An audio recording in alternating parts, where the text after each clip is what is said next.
Okay, I'm just going to talk to you a little bit about my experience with APSGO. So 14 years ago, my husband and I came home from a 3-week vacation to find that our car was missing. My 15-year-old son and his friend had taken my car in hopes of meeting up with a girl they had met on the internet. She lived in Sarnia. Neither one of them knew how to drive. Thanks to their obviously poor driving skills, they were pulled over before they hit the 401.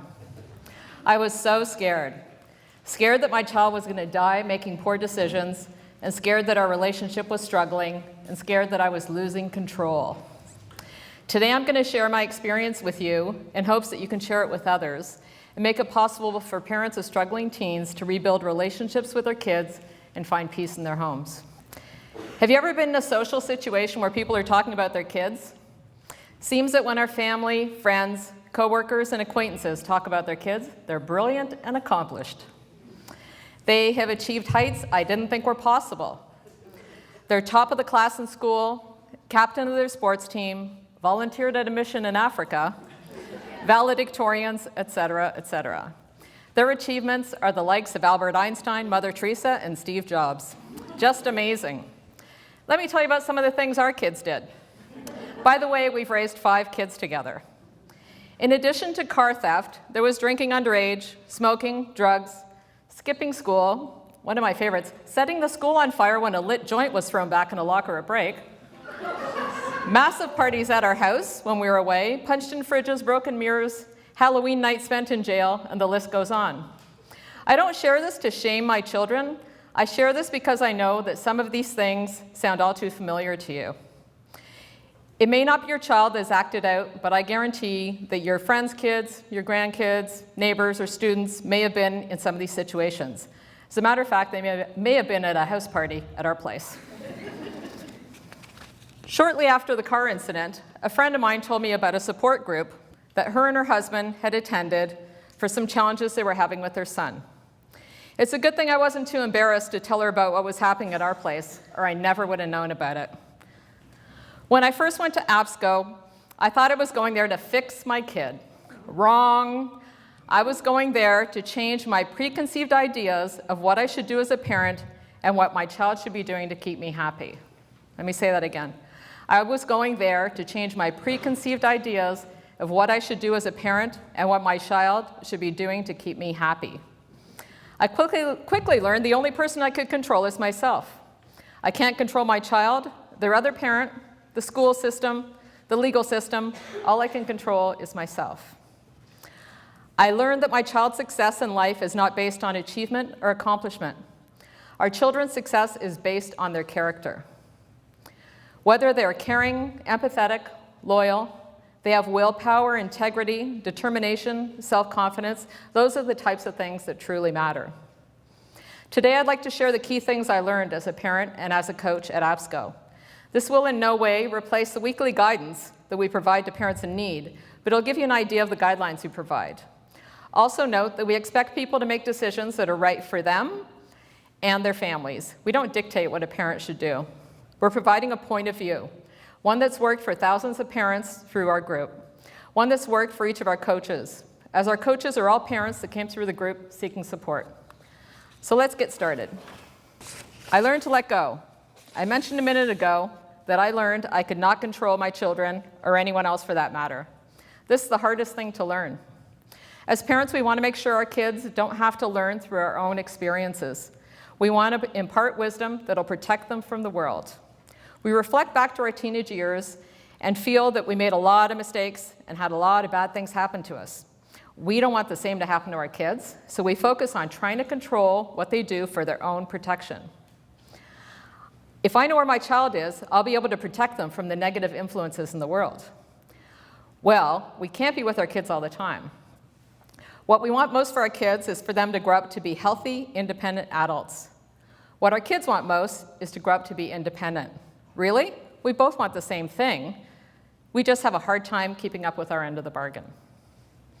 Letting go involves allowing your children to make mistakes on their own, to learn from their own mistakes, to be able to self-evaluate. We need to teach them how to review the situation they're in, make a good decision about what to do next. We'll not always be there for them. They need to understand the consequences of their actions, by experiencing them. I learned not to have expectations. Expectations lead to disappointments. Any of these sound familiar? If I provide Sarah with a car to get to school, then she'll attend. Making Steve mow the lawn every Sunday will build character. Being top in the class will ensure that Maurizio gets into the best university. Keeping Ashley in sports will keep her busy and out of trouble. Everyone should be at Grandma's for weekly Sunday dinners. Friday night bowling's going to be so much fun for everyone. My favorite, sure, we'll get a dog. The kids will be responsible for walking it every night after dinner. I had many of these expectations. What if we didn't have expectations? What if we invited the kids to go bowling on Friday night and were pleased if they showed up, but equally okay bowling with our spouse for the evening? What if you enjoyed the experience of walking the dog, the fresh air, the ball throwing, the quiet time out of the house? What if we didn't feel obligated to make excuses for our kids not going to Grandma's? Wouldn't life be a lot less stressful if we could learn not to have expectations and instead focus on letting go? One piece of advice I often give couples who come to the group is to make time for themselves. When we get so wrapped up in the turmoil of our home, we forget we need to sometimes escape from it. What would it be like to take a walk in the evening or go for dinner and not speak about your child for the entire time? What would you talk about? There will always be things to discuss, be time to discuss your kids, but you'll run out of time to discuss yourselves. I learned that my child has no interest in answering my questions. Have you ever thought about what goes through your kid's head when you ask a question? Think about it. When you ask them a question, you probably already know the answer. For example, my favorite, did you go to school today? You may have heard the familiar recording when you go home. A student in your household in grade 10 named Stephanie was absent period 1, 4, and 5. You know the one. Or the fact that you could see their 8 hours worth of drinks and snacks piled up on the couch in front of the TV. There are two possible answers to the question, did you go to school today? The first, Stephanie responds with an overwhelming yes. At that moment, you know she's not being truthful. Your feelings are hurt that she would lie to you. You get angry and disappointed all at the same time. Now let's say she takes option number 2 and says no. Well, you're once again angry, disappointed, want to know the reason, and maybe even have a battle over it. Neither answer to a question leads to positive feelings, especially when you already know the answer. Why insult your own intelligence by putting yourself in the situation? I'll be the first to admit that it's not easy not asking questions. It takes a lot of practice. The most resistance we get to the suggestion is that parents won't know what their kid's doing if they don't ask.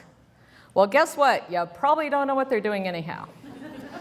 The strangest thing happens when you don't ask questions. They start to give you answers.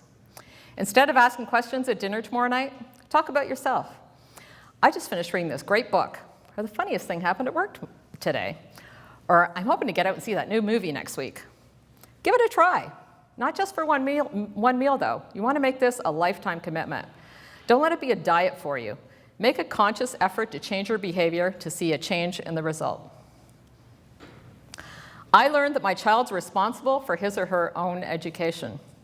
I don't know about you, but I graduated from high school. I went to class almost all the time, got my diploma. I did the work that was required to get there. Nobody did it for me. Actually, I can't remember any of my friends' parents helping them with homework in the 70s either. Our children are responsible for their own education. We can't do it for them. They need to make it happen themselves. We can drop them off at the front entrance to the school, and some kids will just walk right back out the back exit. Our kids need to develop their own study skills, remember to hand in their assignments, learn from their failures, find out what happens when they don't study for a test, and glow in the accomplishments because any of their accomplishments should be theirs, not ours. Like many middle-aged parents, I'm on Facebook. I see so many proud parents showing pictures of the kids graduating from high school, college, university. It makes parents feel good. So we live in fear that we won't have the opportunity to feel good and share that post. High school is a stepping stone to college, or becoming a parent, or owning a house, or being a good citizen in the community. The things we learn there, the experiences we have interacting with peers and those with our authority will help us learn how to interact when we get out of the world. This does not mean that your kids can't become valuable members of society if they don't graduate. These experiences are difficult as they may be As difficult as they may be, are experiences that would mold them into adults. Not all kids graduate from high school. Some return later, others get their GED, some don't graduate at all.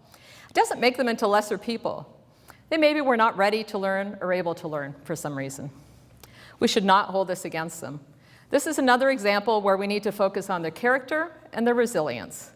The lessons they learn from failing a course, not being able to attend a school trip because of grades, etc., are all lessons that provide great value in their future lives. Give your kids the opportunity to learn from their own experiences while the consequences are less critical to their lives. I learned that it helps to be on the same page as the other parent in my house, contradictory to what some other people have said, but just like I said before, the only person we can control is ourselves. We have a variety of parents that attend the group. Single parents, married couples, divorced couples, grandparents, aunts and uncles. Chances are they don't agree on how to raise the kids. We are all different, and we were all raised by different parents under different circumstances. We'll never have total agreement on what to do. My point is that we can't change each other's way of doing something or their point of view. It's exactly that. It's their POV, their point of view. We need to do what we think is right for our kids, listen to what our partners and others have to say, digest it, acknowledge it, decide if we agree or not. Ultimately, it's up to us to determine what will work for us. There will always be people with different opinions. My parents put a lot of effort in the beginning of my parenting life trying to control how I raised my kids. They had years of experience and lots of ideas. Some I agreed with, some I didn't. It's okay for couples and families to disagree on how to parent their kids. But I have to tell you, in our house, the most progress happened when my husband and I decided to work together with the advice of our APSGO coaches and present a common front and support each other in our decisions. There are times when we agree to disagree, but that's okay. It's healthy for our kids to see how we handle disagreements and accept one another's points of view. I learned that we need to create boundaries that reflect our needs, not boundaries that control our children. Raise your hands if you were brought up in a house with rules. I certainly was. There were rules about how to vacuum the rug. Lift and pull, lift and pull. My parents are here, I can make fun of them. There were curfews, clothing guidelines, dishwashing instructions, lots and lots of rules. And we all know what rules are made to be broken. What if you created boundaries in your home instead of providing rules? What if Andrew yells at you? How do you react? Typical reaction would be, "Don't yell at me," in a yelling voice. What if instead you said, "I won't be spoken to that way," turned around and walked away? Boundaries in our home are about what we need, not what we want the other person to do or not do. How about making it about me instead of about you? Another example, I'm going to bed at 10 tonight. I'd appreciate a call before then so I know that you're safe. I learned that how I speak to my child and others affects the success I'll have in getting action. Here's a guideline for you, 10 words or less. It's easy to get caught up in lectures and instructions for our kids. How will they possibly grow into responsible adults if I don't provide daily teachable moments, aka lectures on life? Let's take the dishwasher scenario, for example. There are dishes everywhere in this house. I don't know why you can't clean up after yourself. The place is a mess. You're going to get mice in your room. I need you to pick up all the dishes and put them in the dishwasher now. What if you replace this with, "I'm loading the dishwasher, starting it in 5 if you have anything to add." This statement is about what I'm doing and not what my child is doing. Do not expect that your child will turn into an angel and come rushing with their dishes, but I must say your chances of getting a positive result will multiply with kindness and lack of lecture. Give it a try. I learned that the word "why" should be removed from our vocabulary. Think about some recent conversations you may have had with your own parent, your boss, your partner. During that conversation, did they ask you why? Why are you doing that? Why in the world would you load the dishwasher that way? Why did you tell the customer that? Then think about how you felt when the person started their sentence with "why." It probably didn't feel so good, did it? When people start a sentence with the word "why," we immediately get defensive. Someone's questioning our ability to make a decision and questioning our choice. We all want to be self-responsible and believe that what we're doing is for the best. When we're asked why, it puts up a wall in our conversation. So take this word out of your vocabulary. Don't even use it in an I statement such as, "I don't understand why this keeps happening." Forget it completely. I learned that changing my perspective by viewing my child with soft eyes will help me to accept who she is. I'm sure this scenario has happened to you. You believe that your child's a devil child. Meanwhile, your child spends a night at a friend's place or grandma's and they rave about how thoughtful, helpful, polite your child was, and they're looking forward to having them stay over again. Of course, you believe this couldn't possibly be your child they're talking about. Sometimes there are things about your child that we focus on and we aren't able to see past them. What would it be like to view your child with soft eyes? See that possibly they're a child in pain. They may be depressed, disappointed, sad, angry. Something may be in their way of them feeling good about themselves. We all have 100 problems per day. We may have different problems that appear to be insignificant to others, but to us, they're problems. We all have problems, including our kids.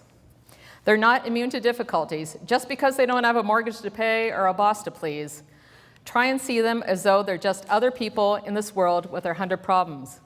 Try to view them with soft eyes. My son's now 29.